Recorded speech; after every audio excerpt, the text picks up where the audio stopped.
A ver, pensemos en algo que damos por sentado todos los días. La diferencia entre lo bueno y lo malo. Parece obvio, ¿no? Bueno, para Friedrich Nietzsche no lo era en absoluto.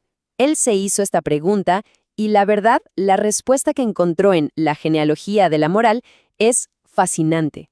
Es como una historia de detectives, pero en lugar de un crimen, investigamos el origen secreto de nuestros valores más profundos. Así que vamos a ponernos el sombrero de investigador y a ver qué encontramos. Y la primera pregunta que cualquier buen detective se haría es, ¿de dónde salió todo esto? ¿Cuál es el origen real de estos conceptos de bien y mal? Porque Nietzsche nos lanza un desafío, dudar de todo lo que creemos saber.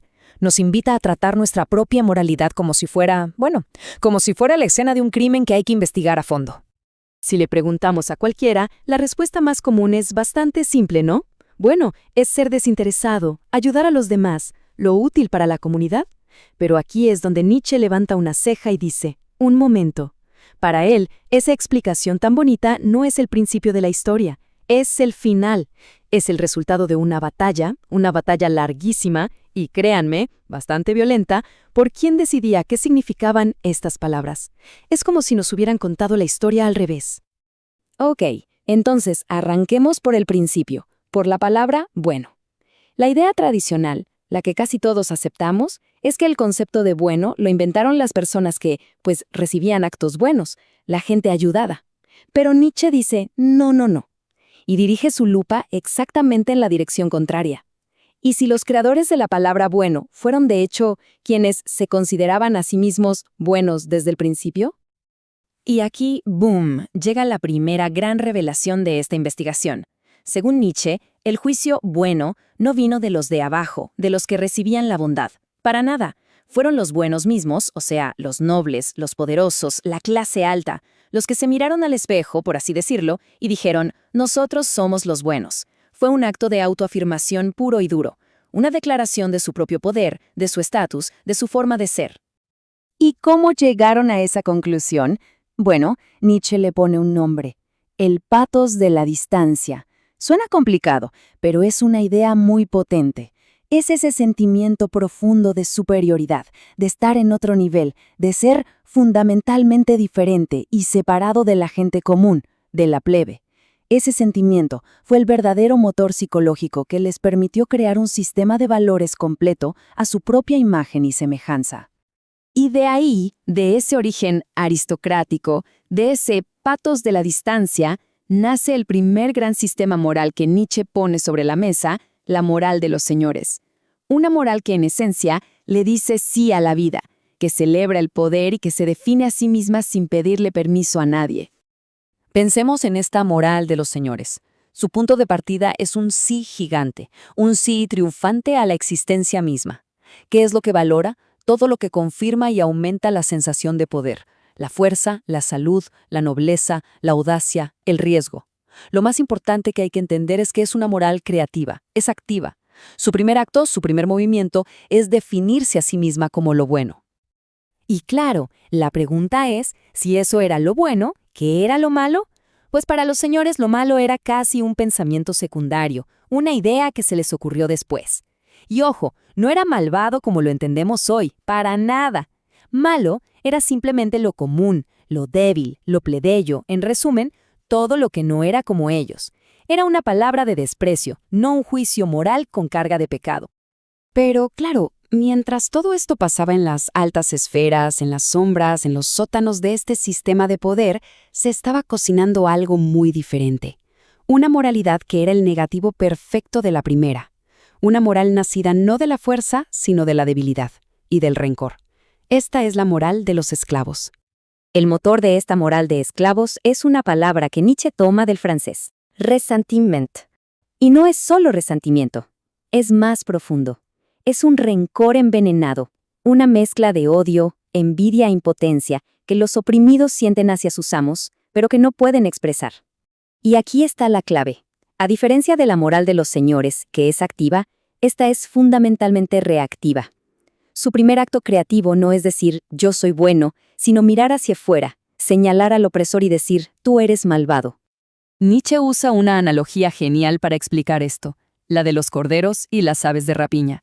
Los corderos, entre ellos, se dicen, esas aves de rapiña son malvadas, mira cómo nos cazan. Y de ahí, lógicamente, concluyen, entonces, quien es lo opuesto a un ave de rapiña, o sea, nosotros, un cordero, debe ser bueno. Pero el punto de Nietzsche es brutal. Es absurdo pedirle a la fuerza que no se manifieste como fuerza. Es como culpar a un águila por volar. Para poder condenar a los fuertes, los débiles inventan una ficción, la idea de que el fuerte elige ser fuerte. Y si es una elección, entonces es responsable y por lo tanto es malvado. De repente la debilidad no es una condición, es una virtud, es una elección moral, una jugada maestra. Bien, entonces tenemos estos dos sistemas de valores frente a frente, en un conflicto a muerte, la moral de los señores y la moral de los esclavos. La pregunta del millón es, ¿cuál de las dos ganó la batalla por el alma de la humanidad? Nietzsche condensa esta lucha de 2 milenios en una frase potentísima. Roma contra Judea, Judea contra Roma. Para él, Roma es el símbolo máximo de la moral de los señores, el imperio aristocrático, poderoso, pagano. Y Judea, en su análisis, es la cuna de la moral de los esclavos. Una moral sacerdotal, nacida de ese resentimiento, que luego, a través del cristianismo, se prepararía para conquistar el mundo. Y que no nos engañemos, para Nietzsche esto no fue una simple guerra, fue el evento más grande de la historia. Lo llama la rebelión de los esclavos en la moral, una revolución que no se luchó con espadas, sino con ideas, una revolución silenciosa, espiritual, donde los valores de los oprimidos empezaron a carcomer, a erosionar y finalmente a derribar por completo los valores de los aristócratas. Claro, esto no pasó de un día para otro, fue un proceso lento. Primero, le dieron la vuelta a la tortilla. Todo lo que los señores llamaban bueno, el orgullo, la fuerza, ahora era malvado. Segundo paso, las características de los débiles, la piedad, la humildad, la paciencia, se convirtieron en las nuevas virtudes, en el nuevo bien. Y el resultado final, este nuevo sistema de valores triunfó y en el proceso se domesticó al ser humano.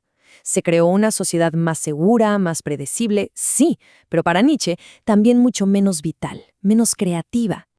Y aquí llegamos al meollo del asunto para Nietzsche. Esta victoria tuvo un costo altísimo. Para él, el triunfo de una moral que reniega de los instintos más básicos de la vida lleva inevitablemente al empequeñecimiento del hombre, a una especie de mediocridad generalizada. Y lo que es peor, cuando nos damos cuenta de que nuestros valores más sagrados nacieron de la venganza de los débiles, ¿qué nos queda? Pues una fatiga, un cansancio con la humanidad misma. Y a eso Nietzsche lo llamó nihilismo. La terrible sensación de que nada tiene valor, de que no hay un porqué, de que al final todo da igual. Es bastante intenso, ¿verdad? Después de todo este recorrido por la historia secreta de nuestros valores, la pregunta es inevitable. ¿Y ahora qué? ¿Qué hacemos con estas ideas tan provocadoras? ¿Son una herramienta útil o son en realidad un peligro? Pues viéndolo con objetividad, hay de las dos cosas. Por un lado, este análisis es una herramienta increíblemente poderosa para la autocrítica, para examinarnos. Nos obliga a preguntarnos, oye, ¿por qué valoro esto? ¿De dónde viene realmente esta creencia? Pero por otro lado, y hay que decirlo con todas sus letras, estas ideas son peligrosas si se sacan de contexto. Es muy fácil torcerlas para justificar la crueldad, el elitismo o simplemente para despreciar la compasión, diciendo que es cosa de débiles. Y así, todo este viaje nos deja con una pregunta final, una de esas que resuenan y nos obligan a revisar cómo pensamos. La próxima vez que uno juzgue algo como bueno, vale la pena hacer una pausa y preguntarse, ¿este juicio nace de una expresión de mi propia fuerza, de una afirmación de mis valores, de una especie de desborde de vida? ¿O nace de una reacción, de un no silencioso a algo o a alguien que me genera miedo o resentimiento? La respuesta, sea cual sea, podría revelarnos más sobre nosotros mismos de lo que nos gustaría admitir.